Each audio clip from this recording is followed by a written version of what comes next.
Hello children, how are you all? I hope you're all doing very well. In today's class, we'll be seeing the chapter number 6 of your SST book, Coastal Plains and Islands. The Indian Peninsula has narrow coastal plains on its eastern and western sides.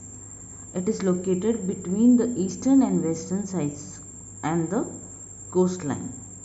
The plain land between the Arabian Sea and Western Ghats is known as Western Coastal Plains. The plain land between the Bay of Bengal and the Eastern Ghat is known as Eastern Coastal Plains. The Eastern Coastal Plains are wider than the Western Coastal Plains. अगर आप देखोगे children, यहाँ पर ये left side है तो ये waste हो गया और ये राइट साइड है तो ये ईस्ट हो गया. Okay, now eastern coastal plains and western coastal plains. All right, means what? Coast मतलब क्या है? This ocean, sea, Arabian sea, और यहाँ पर घाट्स मीन्स माउंटेन्स हैं. वेस्ट साइड में जो माउंटेन्स हैं उन दोनों के बीच में जो लैंड है ये बहुत प्लेन लैंड है. यहाँ पर कोई माउंटेन्स नहीं है तो इसीलिए ये प्लेन लैंड है.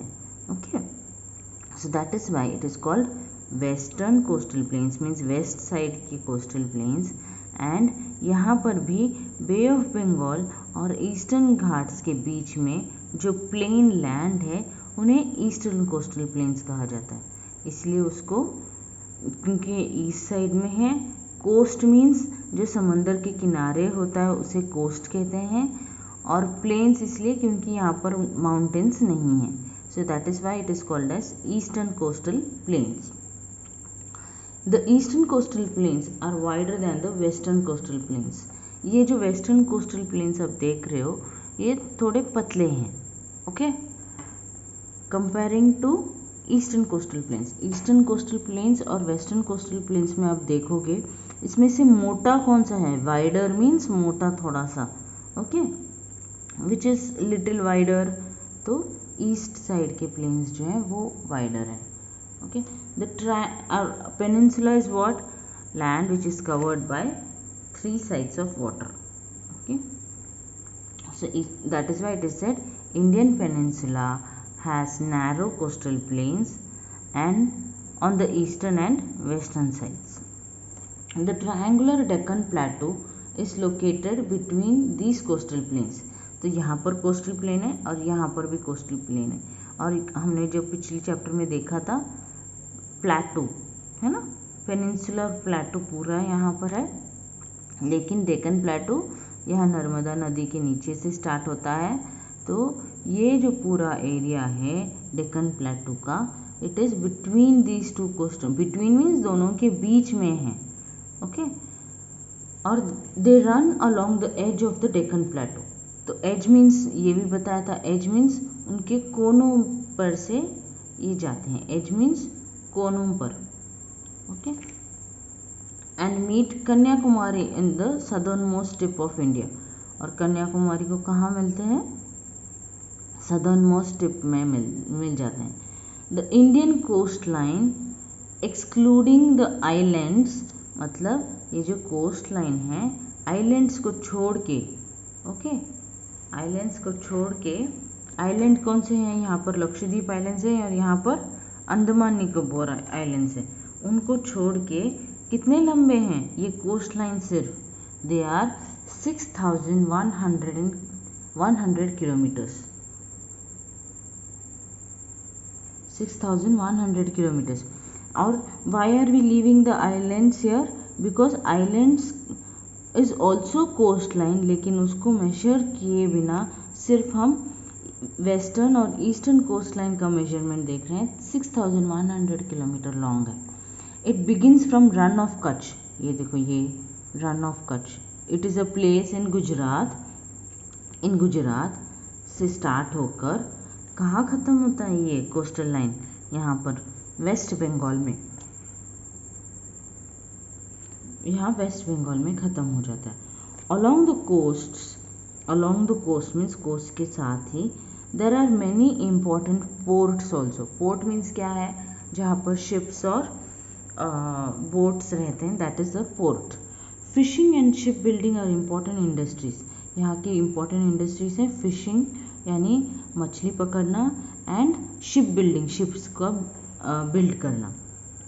द ब्यूटिफुल बीचेस मीन्स यहाँ के बीच जो होते हैं समंदर किनारे के बीच, सी बीच बोलते हैं जिसे. And lagoons, lagoons is this one children, it is there in the next page, page number 35. You can see the picture. Yeah, this is called as an lagoon. It is opposite of island. Island is what? A small piece of land in between the sea or ocean. Lagoons क्या है? Shallow bodies means पानी वहाँ का कम होता है, of water means come in the sense deep नहीं होता ज़्यादा. Shallow means it is not very deep. Shallow means not very deep.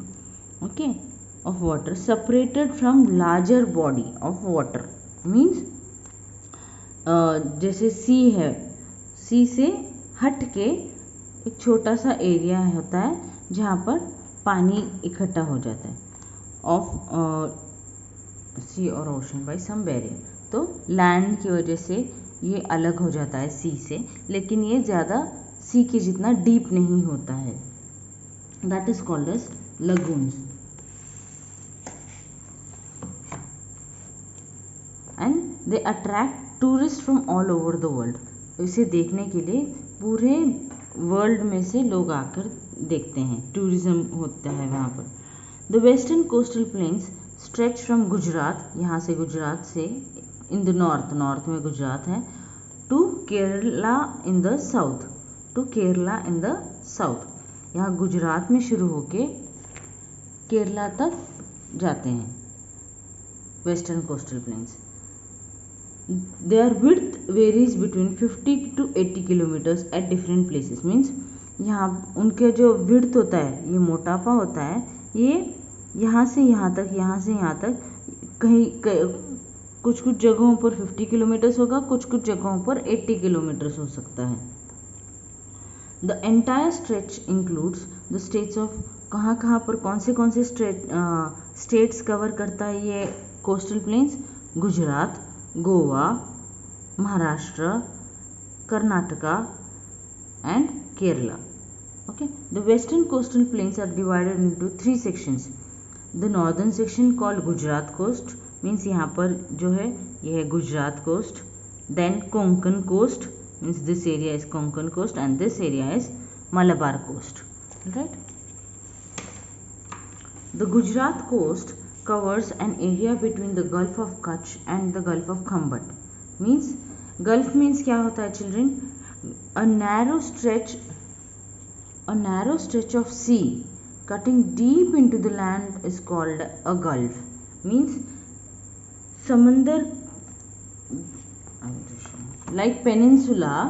Okay, peninsula is covered 3 sides से water, but Gulf में क्या होता है? पानी 3 साइड से लैंड होता है एंड नैरो स्ट्रेच मीन्स पतला stretch of water body. Okay, water cutting stretch of sea river या ओशन, मतलब ये समंदर का हिस्सा जो एकदम पतली होकर अंदर की ओर जाता है, that is called as gulf. Okay, जैसे पेनिनसुला में 3 साइड से पानी से कवर होता है, गल्फ में 3 साइड से वाटर से कवर होता है और पतला एरिया होता है पानी का. Okay, that is called as gulf. ये गल्फ है, गल्फ ऑफ कच्छ कहा जाता है, और ये गल्फ ऑफ खम्बट कहा जाता है इसको. So Gujarat coast covers the gulf of Kutch and gulf of Khambhat. It is the broadest part of western coastal plain. Means सबसे मोटा पार्ट है ये वेस्टर्न कोस्टल प्लेन्स का. The soil in this area is extremely fertile. यहाँ की soil भी बहुत ज़्यादा फर्टाइल है. फर्टाइल मीन्स उपजाऊ ज़मीन है. Ahmedabad is an important city in this region. Children remember, Ahmedabad is not the capital of Gujarat. Gandhinagar is the capital of Gujarat. Ahmedabad क्या है? इम्पॉर्टेंट सिटी है. The Konkan coast begins from the gulf of Khambhat, means Konkan coast कहाँ से start होता है, गल्फ ऑफ खम्बट से start होके stretches up to Goa, Goa तक जाता है। It has rocky and uneven coast line, rocky मतलब बहुत पत्थरों वाला, और अनइवन मीन्स एक जैसा नहीं है, ऊपर नीचे या फिर टेढ़ा मेढ़ा हो सकता है। Many lighthouses are erected on the coastline to warn ships and fishermen of dangers nearby. These are called as lighthouses. Erected means build किए गए हैं, on the coastline means इस coastal area में, कोंकण coastal area में क्यों build होते हैं, ताकि यहाँ से जो ships सी में, ओशन में रहते हैं उनको वार्निंग दी जा सकती है कि शिप्स और ओशन तो थोड़ी दूर ही देख सकते हैं उनके आसपास क्या हो रहा है, लेकिन फ्रॉम अ लाइट हाउस बहुत दूर तक दिखाई देता है और वो उनको वार्न कर देते हैं कि कोई स्टॉर्म आने वाला है, विंड आने वाला है, या फिर कोई एनिमी की शिप या बोट दिखाई दे रही है, ऐसे उनको वार्न कर सकते हैं, इसीलिए ये लाइट हाउस होता है। The Konkan coast has many bays which are safe harbours. Bay is a body of water surrounded by land on three sides but with a wider mouth than a gulf. Means what? यहाँ पर Konkan has many base, ये भी gulf के जैसा ही होता है, पर क्या होता है उसका, it is not narrow, okay, it is not narrow, इसका मुंह इतना पतला नहीं होता है, इट इज़ बिगर। यहाँ पर भी ऐसे छोटे छोटे एरिया होंगे जहाँ पर बे बने हुए हैं, मोर लाइक गल्फ, लेकिन इतने छोटे नहीं हैं, इसलिए उसको गल्फ नहीं कहा जाता है। ओके, मेनी बेज हैं यहाँ पर। So some of this harbour, harbour means जहाँ पर शिप्स और बोट्स को रखा जाता है। Okay, some of this harbours are important ports. Yes, harbour और पोर्ट में डिफरेंस ये है कि पोर्ट्स में से जहाँ एक्सचेंजिंग ऑफ गुड्स, बाहर की कंट्री से शिप्स आती हैं, इंडिया में से दूसरी कंट्रीज को शिप जाती हैं। Mumbai is one such important port on Konkan coast. Mumbai is ऐसा ही एक इम्पॉर्टेंट कोस्ट है। It is the largest port in India. Mumbai is called the commercial capital of India and it is also famous for film industry. The Mumbai film industry is called Bollywood. ये बहुत important port है और साथ ही ये बहुत बड़ा port है। लार्जेस्ट मीन्स सबसे बड़ा port of India and it is called as commercial capital. Commercial capital means जहाँ बिजनेसेस ज़्यादा होते हैं, मनी का ट्रांजैक्शन इन्वॉल्वमेंट ज़्यादा होता है, इसीलिए यहाँ पर कमर्शियल कैपिटल, यहाँ पर ज़्यादा बिजनेस होता है मुंबई में, इसलिए it is called commercial capital. और फेमस फॉर फिल्म इंडस्ट्री, जो हिंदी फिल्म इंडस्ट्री है वो मुंबई में होती है और उसे बॉलीवुड कहा जाता है। Malabar coast is the third section, means Malabar coast यहाँ नीचे है और this is the third section of the western coastal plains. It begins from Goa and ends at Kanyakumari. Goa में स्टार्ट होके यहाँ कन्याकुमारी में ख़त्म हो जाता है। It covers Goa, Karnataka and Kochi, and Kerala. Okay, and Kerala, 3 states cover करता है। There are many spectacular means बहुत सुंदर देखने वाली चीज़, lagoons and backwater formations on the Malabar coast. ठीक है, और बैकवाटर क्या है, समंदर का ही हिस्सा होता है लेकिन थोड़ा दूर होता है समंदर के मेन एरिया से, और यहाँ का पानी हिलता नहीं है, स्टिल वाटर रहता है। स्टिल मीन्स हिलता नहीं है। Okay, lagoons I have already told you, तो बहुत सुंदर लगून्स भी होते हैं और बैकवाटर भी होते हैं वहाँ पर। Kochi is the most important port on Malabar coast. सिर्फ मुंबई ही नहीं, लेकिन यहाँ मलबार कोस्ट में कोची बहुत इम्पॉर्टेंट पोर्ट है। Thank you children, have a nice day. Next part we will do in the next class.